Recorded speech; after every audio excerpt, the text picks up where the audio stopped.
Do you know what time it is? It's supernatural story time. And if you're easily scared, and even if you're not, there's only one thing left to do.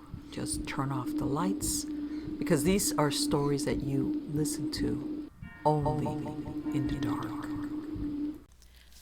Pick Your Poison, Volume 3, Story 1. My dad and I were living in a house that was built in 1910. The basement was extremely creepy and had no lights. There was a space about 3 feet high between the doorway and the first step. That space went directly under the house. I was on a weird sleep schedule, so I was usually up until 4 a.m. or so. On a nightly basis, I would walk past the basement door and see it open just a crack. Of course, my cat would be missing, undoubtedly, in the basement. I would have to step all the way down to that first step, squat down, and stare into the void under the house to coax her out. When she got close, I would have to stick my arms and grab her and leap out. One night, I was recording a vocal acoustic tracks for a cover song in a room near the basement door. I was the only one home. When I played it back in my headphones, oh death, I would breathe my last. I heard a man's voice say the last word with me, breath. I replayed it several times and it was definitely there. I immediately got the hell out of there, and as I passed the basement door, I saw it was open a crack. I figured my cat was down there again. Hopped down, scared, looked under the house, and called her. She was a Siamese and her coat was kind of cream colored. I saw something light moving around about 3 feet into the void. I was reaching in to grab her, and then I felt a cold draft hit my face. Right as that happened, I looked up to see my effing cat come to the doorway from the kitchen to see what I was doing. I grabbed that cat and sprinted out of there. I didn't sleep for about a week. Story number 2. The following is an account of my first encounter, and it was a few years ago. As always, when I tell this story, I use a disclaimer that I don't expect anyone that wasn't there to believe it. I certainly wouldn't had I not been there, but what I tell you is 100% absolutely true and accurate. It was 1988, and a friend of mine named Linda moved into her new house in Oakmont, Pennsylvania.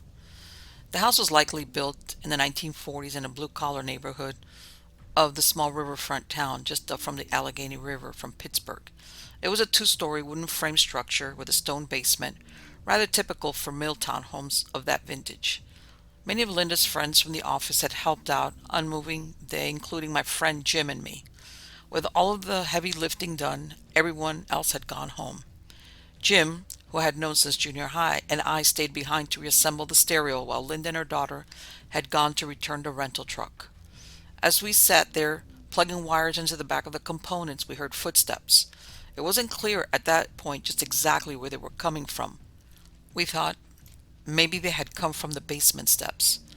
Jim turned to me and asked, "Did we lock the basement door after bringing in the washer?"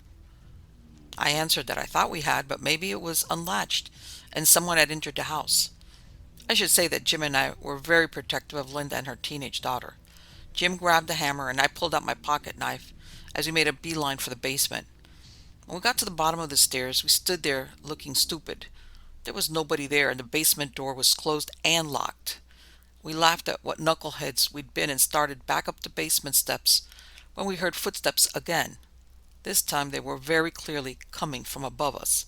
So we charged back up the stairs, thinking that whoever had come in had somehow slipped by us and was now upstairs, and deployed in the first floor, only to find ourselves alone again. Jim turned to me as we heard the footsteps and shouted, "They're upstairs!" So I followed him as we ran up the steps to the second floor of the house. At the top of the stairs, Jim went towards the front of the house, and I followed the hall towards the rear. We checked out each room as we went. Except for the boxes of belongings recently moved in, they were empty. I closed my knife as we laughed at ourselves and our imaginations again. We returned to the living room and the half-assembled stereo system. As we sat in the living room working on the stereo, we heard footsteps once again. However, this time we could tell exactly where they were coming from. The sound of the footsteps started at the north end of the very room that we were sitting in and walked towards the front of the house, stopping as they reached the front window.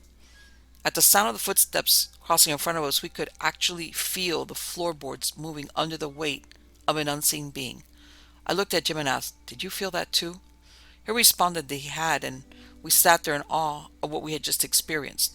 We were not afraid as any rational person would have been, but more than anything, we were overcome by a sense of amazement. Jim suggested that we not tell Linda what had happened. After all, she was going to be here all alone with her daughter. Why should we scare her? Well, that would have been the end of it, but at work a few weeks later, Linda came to my office and said, "You know, the strangest thing happened the other night. I was in bed reading when I heard a knock at the door."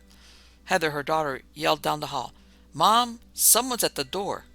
So I looked out my bedroom window and could see that there was nobody at the back door, so I got up and went downstairs to the front door. But when I opened it, there was nobody there either, and no footprints in the snow in front of that door. Strange, huh? She also said that sometimes her cat watched something invisible moving across the living room. At this point, I took her down the hall to Jim's office and asked her to repeat her story. After she told Jim her tale, we told her about our experience on moving day. At this point, I half expected her to freak out, but instead she said in a rather matter-of-fact voice, "Oh, the place is probably haunted. You could have knocked Jim and me over with a feather at this point." Gee, she was taking it well. That's when she told us how when she was young, way up in the hills of West Virginia, she and the other kids used to play with the ghost of a dead Civil War soldier. So living in a haunted house was no big deal. Linda had the house blessed. She was a devout Christian. And after a while, the strange events at Linda's house became fewer and further between until they just stopped. Eventually, Linda moved back to West Virginia, where she passed away after a long illness. But every now and then, I wonder if Linda doesn't pay a visit to her little house in Oakmont. Well, that's the story of my first experience. I should say that when this happened, I was working as a, for lack of a better term, investigator for a large engineering firm. So I was, and still am, somebody that doesn't jump to conclusions or immediately sees a supernatural explanation. Years later, Jim and I had another couple of experiences while visiting Gettysburg, but I suppose just about everyone does there.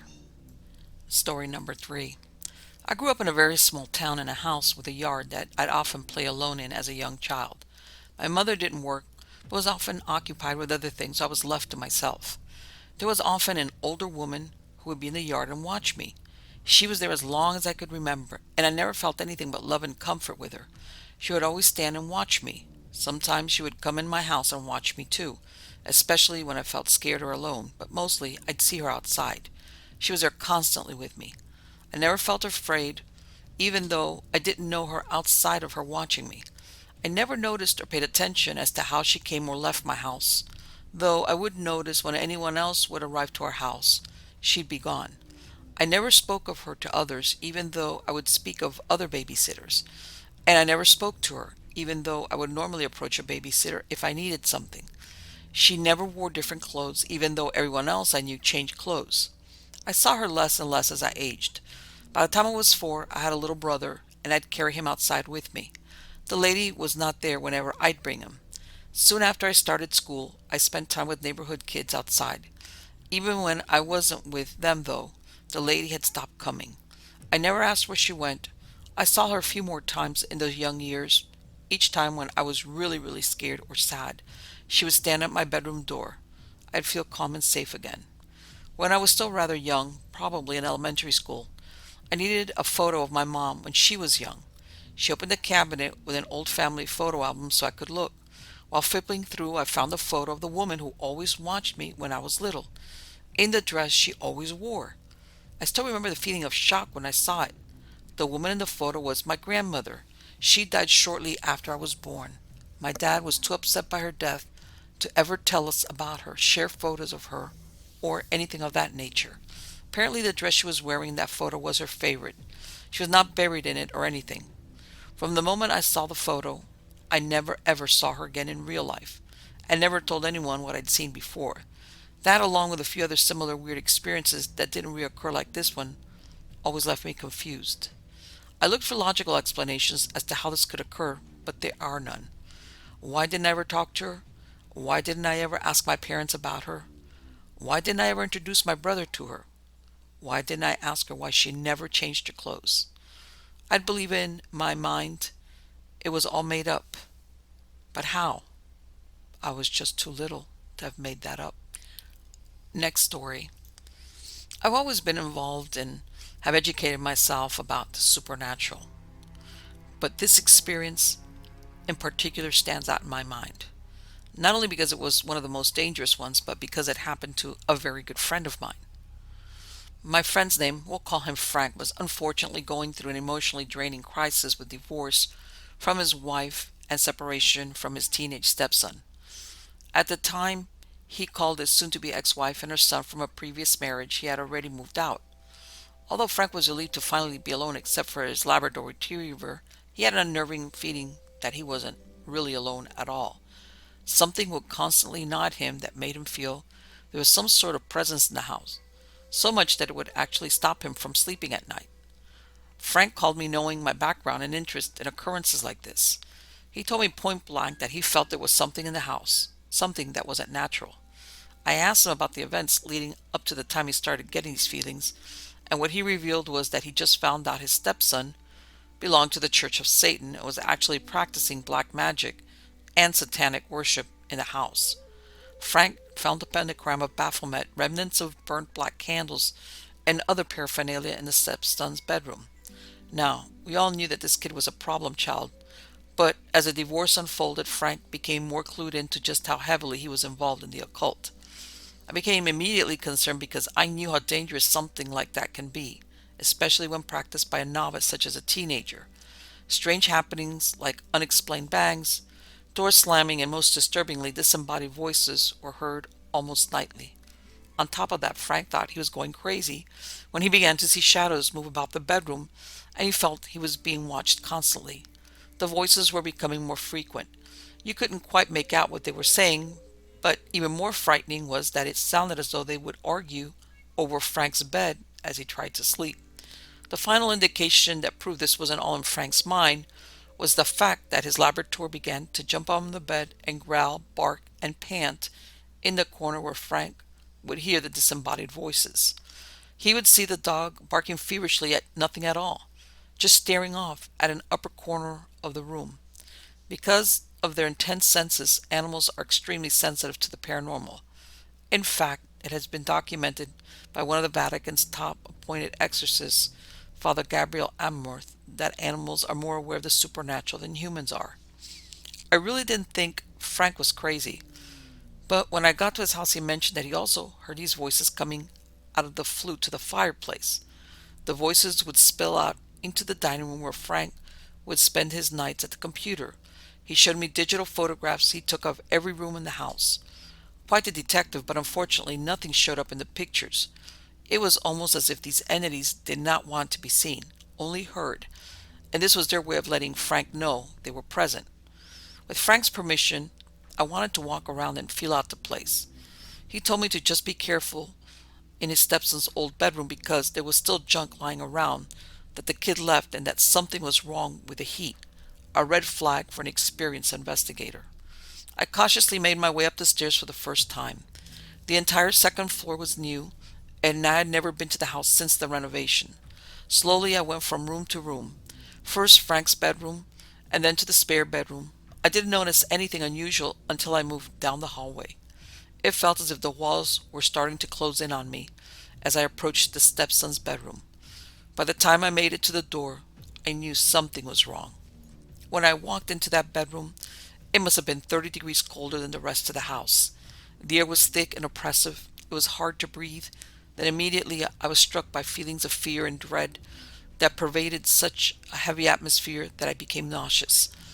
My heart began to pound. I got chills up and down my spine from a heavy, overbearing presence. I couldn't see it, but it felt like something was watching every move I made. This was no human spirit. This bedroom was infested by evil. There was something else I took notice of in the darkness. So dark, in fact, it was as if sunlight couldn't penetrate the windows in there. It was the middle of a sunny afternoon, and the shades were wide open. There should have been plenty of light. I felt danger. And although there may have been a human spirit that resided in here, something much stronger was in control. I believe this was a demon. Standing in the middle of that room felt like standing in the crosshairs of an expert marksman. Anyone who set foot in this house was in danger. I wasn't really sure of how long Frank had been victimized by a diabolical entity, but being the activity picked up dramatically in the last week means it was gaining strength. I needed to perform an emergency blessing. I had to let Frank know what was happening. This was bad, really bad. This was the only type of haunting that really shakes me at my foundation. When I got back downstairs to the dining room, Frank was sitting at the table anxiously awaiting a response from me. I didn't notice it before, but I did now. Frank was completely exhausted. The poor guy was too terrified to sleep. This was literally a drain put on Frank's own spirit. He was being oppressed by an entity that had been around since the creation of the world. As an attempt to calm him, I educated Frank on the phenomena happening and how we would remove this from his home. I believe this to be a case of infestation. Infestation is a term widely used and known to more experienced investigators, men of the cloth, and exorcists to say a place holds negative and inhuman entities. When a building or home is used for satanic rites and other occult practices such as witchcraft and black magic, these cases show themselves to be the hardest type to remove. What most people don't know is that these human entities, or better said, inhuman entities, wreak havoc in the home. With an immense evil influence that weighs down the atmosphere almost by its presence alone, the demon provokes malign troubles and focuses on breaking the will and possessing each person in the home. Separating and destroying the family unit is ultimate goal, and in this case, Frank was a sole target. When his moronic stepson recklessly dabbled in the occult, in my opinion, he opened a doorway that allowed the infestation. Through the laws of invitation, it allowed someone or something evil and unseen to lurk in the home. Usually the more experienced Satanists would invoke an entity to protect the place of worship. Fortunately, I didn't feel the stepson to be this advanced. I believe we still had a handle on this thing. I felt the urgency to start the deliverance. I knew it was only a matter of time before things would get even worse. There was a certain feeling of foreboding that ran through me as I made my way up the stairs to that bedroom. Every emotion in my body was telling me to leave. However, at that point in time, my faith was stronger than ever, and I knew what I had to do. Besides, who else was going to handle this? I had Frank carry the incense and follow me, repeating the prayers I recited. I told him no matter what happened to keep the faith and to not stop praying. We entered that dreaded bedroom where who knows what lay in wait. I began the deliverance with prayer and a sprinkling of holy water, focusing my efforts over the entire room. I etched a cross over every window and door to protect the entrance against any evil that may enter there. It was very cold and unnerving in that bedroom. I felt like there was blatant hate emanating from the walls. I knew this demon despised the holy, and it despised me for bringing the light of the holy into its world of darkness. I couldn't help but feel like something terrible was about to happen to me, like being struck by an invisible punch or kick from whatever evil dwelled there. As we went from room to room, blessing and praying, I noticed every room had a small rectangular opening in the ceiling stuffed with insulation. I found out later that the central air conditioning was never finished. To keep the room sealed and to block out the foreign air, he stuffed these openings with insulation. Every room on the second floor was now blessed, and we continued down the stairs to the living room and then worked in the dining room. Finally, we took the blessing down to the basement, and without altercation, we were done. Frank felt a little more peace about everything, and maybe now he could get some rest. So with a handshake and a thank you, I was on my way out. I felt the emergency blessing was well done. Unfortunately, this would not last for long. Around 3 o'clock that morning, the mockery of the Holy Trinity, at Frank's, all hell broke loose. It sounded like a freight train went running through the house. The dog went crazy, jumping up and barking feverishly. Frank opened his eyes and stared helplessly from his bed at the ceiling.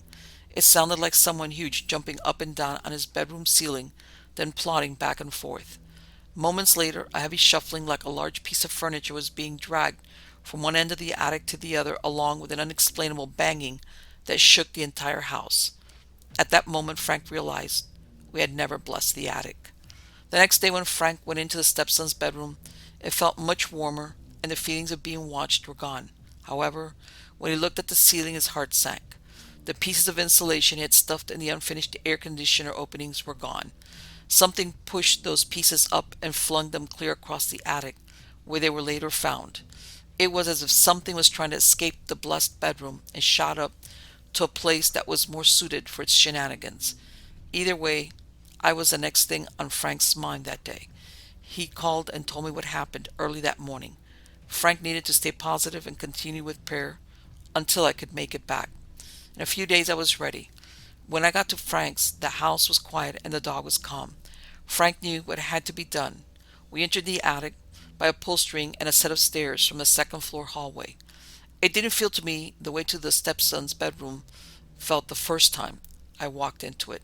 In fact, I really didn't feel any atmospheric oppression or sense of presence at all, which was a relief.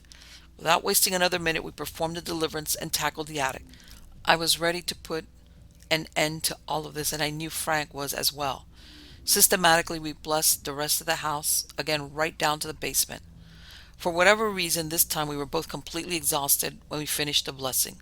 It took every ounce of energy from me, physically and spiritually. As the moon reached the middle of the night sky, and as being devoid of energy and strength, I felt Frank's house was finally cleared. I left with a great feeling of piousness. Regrettably, that's not all I left there with. Whatever was forced out of Frank's house followed me home that night. I was weary when I got home, and immediately I got ready for bed. I crawled in, pulled the covers up, and closed my eyes. I couldn't have been asleep for more than 10 minutes. Suddenly, in a low guttural tone, I heard a voice that growled, "John." Gaining volume and almost in a sing-song mockery, I heard it again, "Oh, John," right in my ear. I opened my eyes, and at that moment I heard, "Hi, John," in a derisive tone. In a state of confusion, I didn't realize what was happening at that moment until I tried to move. I couldn't. I was paralyzed. Something was holding me down, something I couldn't see. It dawned on me that I felt the same terror in Frank's house. I realized whatever I chased out must have followed me home. The hair on my body stood on end. I was gripped with fear. My heart began to pound. I then heard a dark, maniacal laughter. It was laughing at my hopelessness and my helplessness. I began to pray fervently. The hour followed. In seconds I was released. My hands came together, and in a cold sweat I continued to pray. Then it was gone. Needless to say, it was not easy for me to fall back asleep that night. I sat up and wondered if it was going to terrorize me any further. Thankfully, I didn't have another visit that evening, and I am happy to say neither did Frank. Other than my 3 cats, I live alone. There was no one else in my home. Doors and windows were safely locked, and to be honest, I really don't scare easily. Once I divulged my experience to Frank, he agreed that it was probably the same entity trying to get even with me for evicting it. Frank said that the sound of the laughter was familiar, but he was never held down the frightening way I was. I guess this thing was a little enraged with me after I was expelled from Frank's house. I also included a picture Frank had sent me of his attic before we had blessed it. You can see a different kind of orb, one that is square instead of spherical, and better yet, some ghostly writing on a joist. You can clearly make out the words God, but after that it's hard to say. If you ask me, it's a blasphemy like God is this or that. And luckily, we never heard or experienced anything else. Next story. I used to work in a prison. My sergeant called me one day, tells me he doesn't care what I do between the yard closing and 11 p.m., but please cover the count on B North at 11. Okay, cool. Cut to 10 p.m. Everyone is on the block, yards are closed, and I'm hanging out at our Times Square area at the desk reading. Another officer is reading the back of his eyelids on the other side of the desk. Where he's sitting, he can see north and south. I can see east and west behind me, let's say. I hear someone walking up the hallway behind me. I don't think anything of it until I realize I don't hear keys, or radio, or anything, meaning not an officer. Inmates have to be escorted after 10 p.m. So I'm like, what the? And turn around. No one there. Maybe I just imagined it. I went back to my book. The guy sitting across from me asked who was coming. He'd heard it too. I told him no one. He shrugged and went back to inspecting his inner eyelids. Now it was close to 11 p.m., and the other officer has gone to his sub-basement. There's no one in the vicinity of where I was. I went to the block, and the control room guy wouldn't let me in. I don't want the block officer calling the sergeant, and the sergeant being like, "What? I have given you just one job." So, I run back to the desk I was at to call the block. I can see that area from outside the block. No one was there. No one had come through. I called, and as I'm telling the guy I'm trying to get in and to let the control room know, someone comes up in my other ear and loudly and forcefully whispers, "What are you doing?" I'm annoyed, and I wave my hand up in their general direction. I hang up, turn to yell at whoever it was, and no one is there. I could see all the halls. No one was in them. No one had been in them. I promptly sprinted to the block, and that's where I stayed until the relief showed up for that block. I didn't even want to stand in the hall or go back to the desk. But in truth, could you blame me? Next story. As a child, I spent summers at my grandparents' house in Montana. Every day I'd spent my time at the local swimming pool, from open to close, excluding adult swims, which was 1 hour spent standing outside the fence staring at the water and lightning sights. In 1990, I had almost drowned in that pool. A kid was dunking me and not paying attention, and I lost all my breath and freaked out. Ran out of air and screamed as loud as I could underwater. It was a pretty traumatic experience. About 16 years later, I was in the military and on patrol somewhere in the Southeast Pacific. I had a dream that I was walking up to the pool and watching it from outside the fence.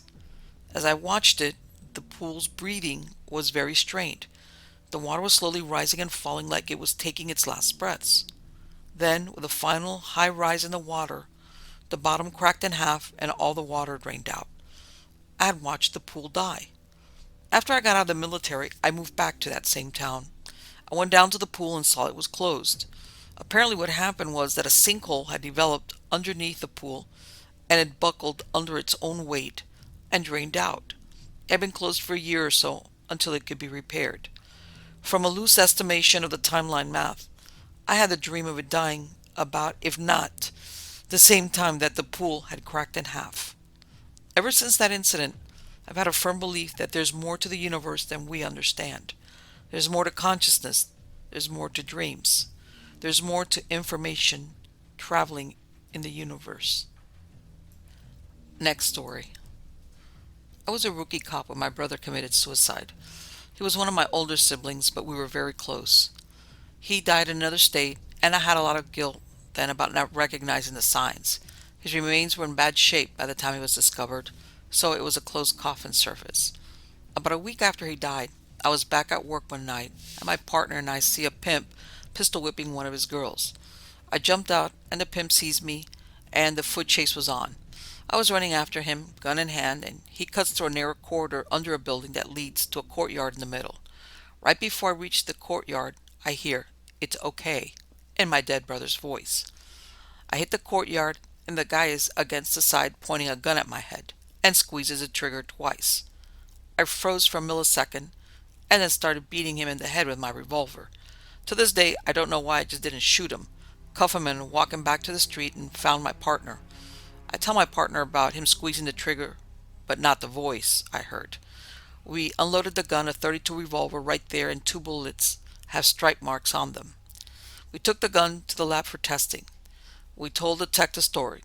He put the 2 bullets with strike marks back in and shot them into the test tank. Both bullets fired. Next story. We used to live in a battered woman and children's shelter when I was young, because my father was looking for us. It was an ugly divorce. Alabama gave him custody. Mom took us to Washington. One night, I looked in the mirror and saw a hairy demon looking back at me. I screamed and cried and ran to get my mom, who assured me it was a normal mirror. But that night, a kind-looking man that I can only describe as a ghost appeared at the end of my bed. He was there all night, but gone when I woke up in the morning. Then the next night and the next night, he was there every night for 4 months. We never talked, he never moved, just stood guard. Then one night he woke me up from my sleep, and I'll never forget how surprised I was, because I'd never seen him move or talk. He said, "He's coming, get out now."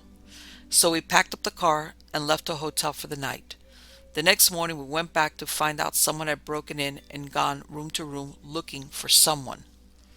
I never saw the ghost again after that. Next story. I used to live in an old 2-bedroom, 3-story walk-up for a time in my early 20s in Toronto. A few days after moving in, my roommate Mike chided me in the morning for banging on the wall that separated our bedrooms and pacing back and forth across the apartment at night. We just agreed he must have been dreaming, or it was sounds from other apartments, as I had done no such thing. We agreed that it must have been nothing and left it at that, but this became a regular nightly occurrence. Shortly thereafter, I started noticing at certain times in my own bedroom the cloying smell of cheap women's perfume mixed with a damp, musty smell.